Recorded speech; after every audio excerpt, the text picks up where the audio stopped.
Welcome back to the place where we uncover the hidden stories and values behind the coins in your collection. If you're new here, don't forget to hit that subscribe button and turn on notifications so you never miss another fascinating coin story.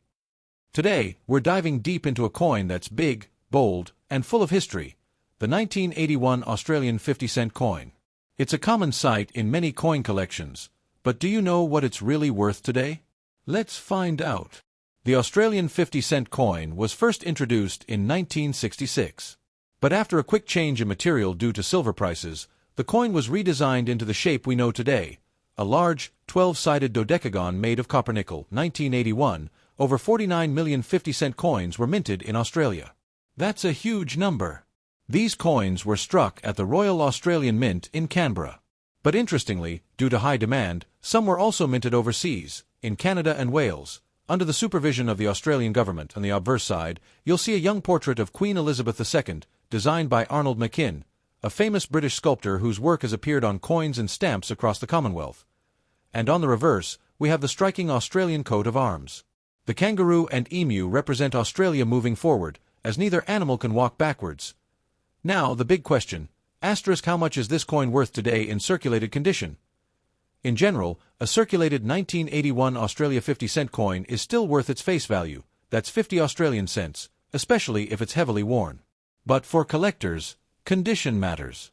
Here's a quick breakdown now. Keep in mind, coins minted overseas in 1981 might have tiny differences in their finish or edge, and some collectors pay extra for those Canadian or Welsh strikes. If you've got a 1981 50-cent coin, here's what to check for. Look at the edges.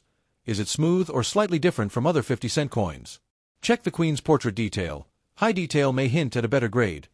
Keep an eye out for any errors. Double strikes or off-center minting can fetch a premium, and if your coin is in pristine condition, never cleaned, no scratches, it's definitely worth holding onto or getting graded by a professional. Here's a cool fact. The Australian 50-cent coin is one of the largest circulating coins in the world in terms of diameter, measuring a whopping 31.5 mm across.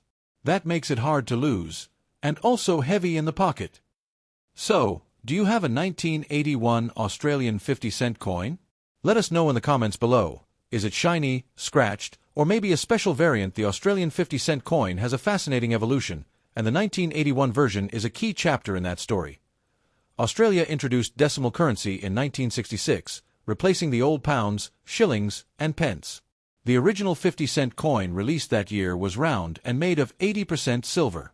But because silver prices rose sharply, the value of the metal in the coin soon exceeded its face value. This made it unprofitable to keep using silver for circulation coins. As a result, the silver 50-cent coins were withdrawn from circulation, and today, they're considered valuable collector's items. To solve the silver problem, the Royal Australian Mint redesigned the 50-cent coin in 1969. The new version was made of copper nickel, 75% copper and 25% nickel, and introduced a unique dodecagon shape that's a 12-sided coin. This design made it easy to distinguish from the round silver coin and gave it a bold, iconic appearance. Fast forward to 1981, a year of very high demand for 50-cent coins.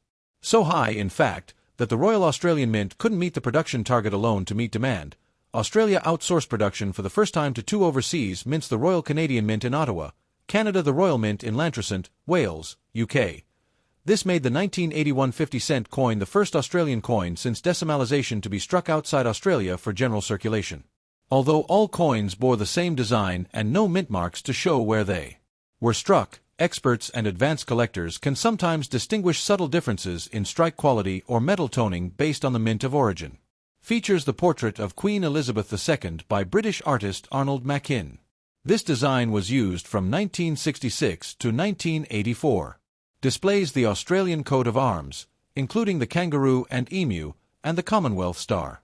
This side was designed by Stuart Devlin, who was also responsible for many other iconic Australian coin designs. In total, 49.29 million 50-cent coins were produced in 1981. Most of them circulated widely across Australia, making them a common coin in circulation. However, some may have subtle differences based on where they were minted.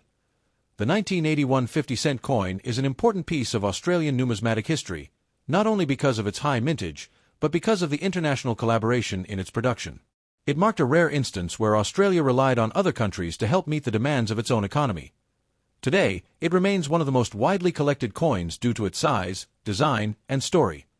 And if you love discovering the hidden value of everyday coins, make sure to like this video and share it with your fellow collectors. Don't forget to subscribe for more coin stories from around the world.